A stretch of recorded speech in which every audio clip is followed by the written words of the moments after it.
When I was a little boy, I would look at my Aunt Noreen and Uncle Jim's wedding picture.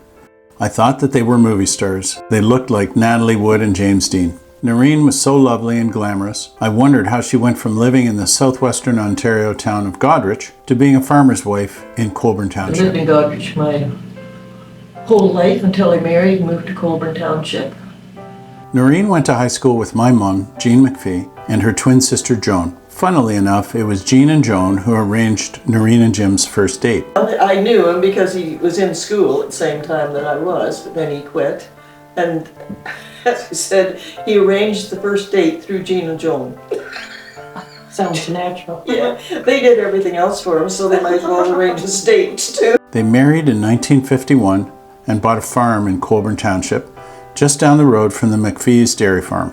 It was then that Noreen made deep, lifelong friendships with a group of young women, Donna Young, Eleanor Whiteley, and Marilyn Fagan, who also found themselves isolated, doing farm chores alongside their husbands and raising children. When I was married, the first person I was taken to meet was Donna. We were traveling from one farm to the other, and we stopped at Young's, and Jim took me in to meet Donna, and I'm sure she wished I was far away because it was supper time. She had little kids, and she probably had to get to the bar. Friendships with those women, that was a constant through that whole time. Donna Young was the first person she was introduced to. So Jim McPhee knew that, boy, if I'm bringing this young town girl to the country, I better help get her acclimatized. We moved just across here, and they lived down here, and that's how we got to know Jim and Noreen. Marilyn as well was born in the country, but she married very young, and the other women who had already been established took her under wing. Known affectionately in our family as the Colborne Cuties, Noreen and her friends were a true sisterhood that supported each other through the good times and the hard times. When I was 3, I cut my head on part of the tractor, and I know that my parents dropped my brother off at Noreen and Jim's while they took me to the hospital for stitches. Yeah, they were a big part of our lives. There was always, either we were there, or they were at our house, there was always music. We used to go to each other's houses for birthday parties and hope the kids would behaving. Whenever the kids had a birthday, And we'd just go to somebody's house, whoever was the parent, the mother. we always went out dancing. We always went to the Foresters dance. 4 times a year it got to be. And then we had Christmas parties at Ben Miller.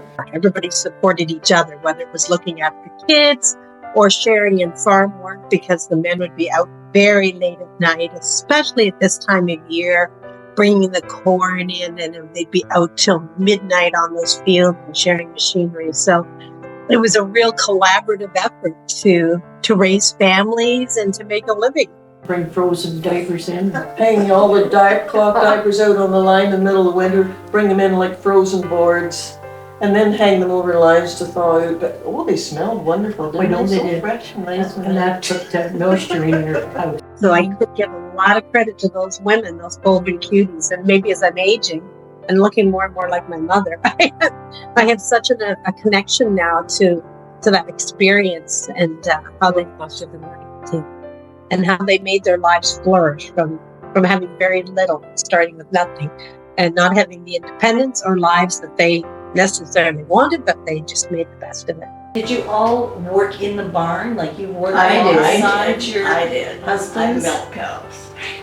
I actually did milk. I did the dairy. I always had to wash the milkers morning and night after the cows were I in. did that too. And I don't know, and I did help carry the milk because we didn't have a bulk tank yet. As they became older women, they continued to bolster each other through the deaths of their husbands, children, health scares, and loneliness. They would make a point of having special tea days and just get together and tell stories and reminisce about their early days on the farm. They would do activities together. They'd go to the band concerts. They'd go to the piping in the sun.